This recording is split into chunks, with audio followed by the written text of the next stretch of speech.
Isinusulong sa Kamara ang panukalang pagpaparehistro ng mga prepaid SIM card para raw madaling matunton ang mga kriminal na gumagamit nito. Pabor dito ang National Telecommunications Commission pero may mga nakikita silang problema rito. Ang mga detalye sa report ni Rauna Crisostomo una sa saksi. Sa ating bansang tinaguri ang texting capital of the world, simple na lang ang pagbili ng candy ang pagbili ng prepaid SIM card. At di tulad sa mga linya ng cellphone na maraming hinihinging requirement, ang prepaid SIM pwedeng ibenta sa kahit sino. Dahil halos imposibleng matrace ang may-ari ng mga prepaid SIM, madalas daw itong nagagamit sa mga krimen gaya ng pagbabantat pangaharas, paghingi ng ransom, pati na sa pangingikil. Criminals are able to use prepaid cell phones so that they can contact and then they cannot be traced because you cannot trace it because it is prepaid. So it's about time that we should require the sellers, the retail sellers, before selling them to get an ID. Kaya nga nagain sina Congressman Rufus Rodriguez at Congressman Maximo Rodriguez ng panukalang batas na mag-uutos na irehistro ang mga prepaid SIM card. Sa panukala, magiging requirement ng pagpapakita ng ID ng mga bibili ng prepaid SIM card. Ililista ng nagbebenta ang lahat ng impormasyon tungkol sa buyer at irerehistro sa telecom company. Pagkatapos ay saka palang ma-activate at magagamit ang SIM card. Todo suporta ang NTC sa SIM card registration pero may nakikita rin silang problema rito. Unang-una, paano raw masisiguro ang totoong pagkakakilanda ng SIM card buyer? Let's say for example, madali kumuha ng isang ID sa let's say Recto, di ba? So instead na si Juan de la Cruz, ang legitimate na Juan de la Cruz hindi pa siya nagpa-SIM registered. Suddenly may Juan de la Cruz na kapangalan niya na naka-register. Paano rin daw matitiyak na hindi magagamit ang mga impormasyong ibibigay sa mga nagtitinda sa hindi magandang paraan? Magkakaroon na naman ng misperception dito sa mga kababayan natin dahil nga baka yung privacy issue nila maapektuhan na naman, di ba? Pinulsuhan ng GMA News sa mga kitikitek sa panukalang ito. Okay siguro kasi ngayon napakarami nang nangyayari sa atin na kaguluhan. Siyempre, baka maiwasan yun. Hindi maganda yun. Bakit to? Kasi siyempre yung pagbibili ka ng privacy mo nawawala di ba? Karapatan mo yun Nasa demokratik tayo, hindi po pwedeng ganun. Ako si Rauna Crisostomo ang inyong saksi.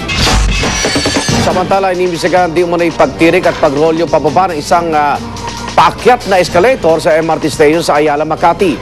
Siyam na commuter ang nasaktan. Saksi si Salima Refran.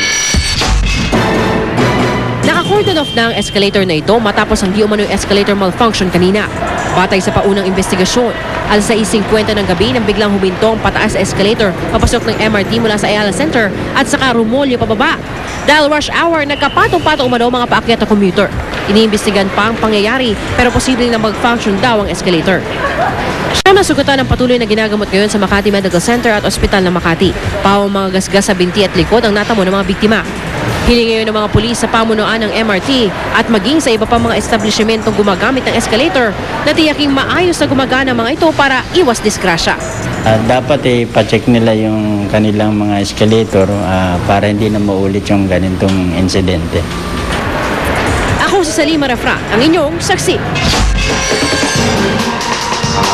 Sa ibang balita, sa ikalawang pagkakataon ngayong taon, muling magtataas ang presyo ng produktong petrolyo ang mga oil company. Simula bukas sa launa ng madaling araw, piso kada litro ang dagdag presyo ng Shell sa diesel at kerosene. 75 sentimo kada litro naman ang dagdag sa unleaded gasoline. Susundan yan bukas alas 6 ng umaga ng Phoenix Petroleum. Magtataas din ang Eastern Petroleum pero 75 sentimo lang sa kada litro ng diesel. 50 sentimo naman sa gasolina.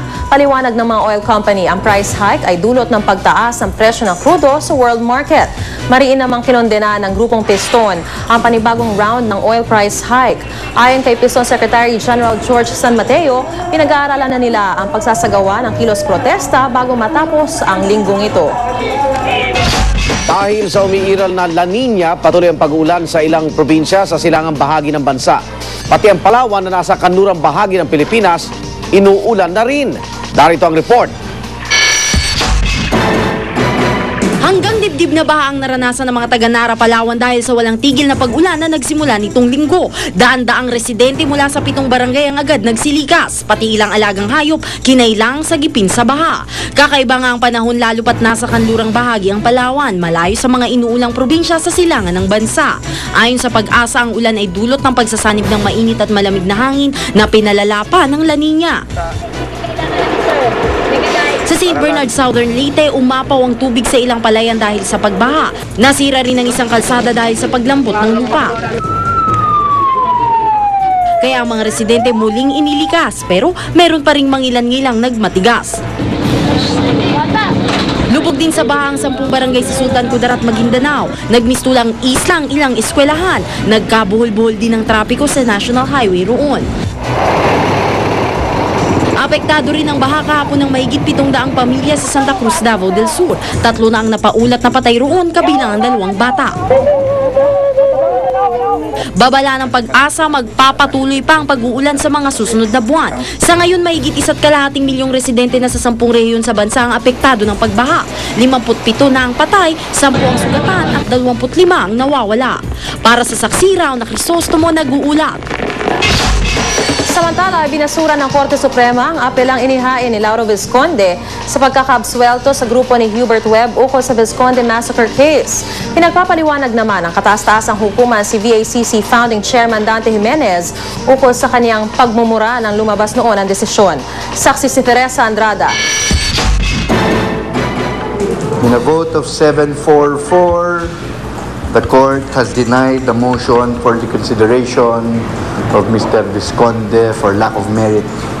Tinuldukan na ng Korte Suprema ang tangka ni Lauro Vizconde na mabaliktad ang desisyong inilabas nito sa kaso ng kanyang mag-iina. Bukod sa hindi raw nagkaroon ng mistrial sa Vizconde Massacre case, malinaw rin daw sa double jeopardy rule na hindi na maaaring litising muli ang isang naakwit na sa parehong krimen. Kasabay nito ang pagbasura na rin ng Korte Suprema sa motions for intervention na inihain ng grupo ni Father Robert Reyes at ni dating Vice Presidente Teofisto Ginggona. Inutusan din ng kataas-taasang hukuman si Vizconde at abogadong si Ferdinand Topacio na patunayan ang mga alegasyon nila laban sa korte. Inakusahan noon ng dalawa si Associate Justice Antonio Carpio ng pambabraso umano sa mga kapwa maestrado para bumotong maabsuelto si Hubert. Well, to show proof, no, to submit proof. Those statements are very serious. If they could show proof, then perhaps the court will act on it. Otherwise, that will be considered closed and terminated.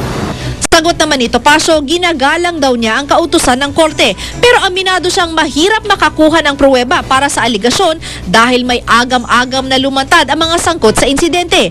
Gayunpaman, handa naman daw si Vizconde na ilahad ang lahat sa tamang panahon. Sinubukan ng GMA News na kunan ng pahayag si Mang Lauro. Sa halip, ang pamangking si Boyet ang nagsalita. Masama raw ang loob ni Mang Lauro sa pagkakabasura ng Korte Suprema sa kanyang motion. Kayong mga PI kayo!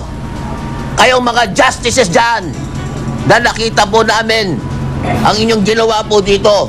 Pinatay ninyo ang criminal justice system. Mga PI kayo!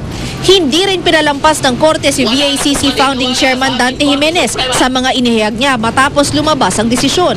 Binigyan siya ng korte ng 10 araw para magpaliwanag kung bakit hindi siya dapat i-cite in contempt. Ang kampo naman ni Hubert, ikinatuwa ang desisyon ng Korte Suprema. Sabi ng kanyang abogado na si Demetrio Custodio, umaasa raw si Hubert na rerespetuhin ng publiko ang desisyon ng korte at mahihinto na ang pagkwestiyon sa kanyang di umano'y pagkakasangkot sa kaso. Teresa Andrada, ang inyong saksi. At sama-sama natin saksihan pagnanakaw ng laptop sa isang eskwelahan at isang kainan, nakuna ng CCTV. Longest running TV gag show na Bubble Gang mamamaalam na raw sa ere. Mga mahalagang lugar sa buhay ni na Prince William at Kate Middleton, pwede nang puntahan sa pamamagitan ng walking tour. Palitang hatid na nag-iisang liga ng katotohanan. Sama-sama nating pagiging saksi.